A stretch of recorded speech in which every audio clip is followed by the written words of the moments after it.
Assalamualaikum, Yasir. You are big boy now. Okay? Everything is okay? Yes. Where are you going to put it? Huh? Where are you going to put your bike? Where I put my bag? I don't know. Maybe outside? Okay. No problem. Do you need help? No, it's okay, Where's your mom going? Europe? Europe. Yeah. For holiday? No, for the... Rabota. Yeah, for the Rabota.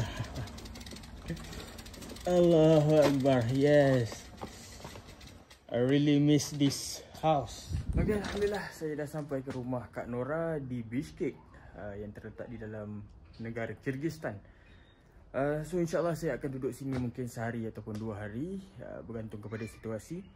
So doakan pengembaraan saya dalam Kyrgyzstan ini dipermudahkan urusan oleh Allah SWT.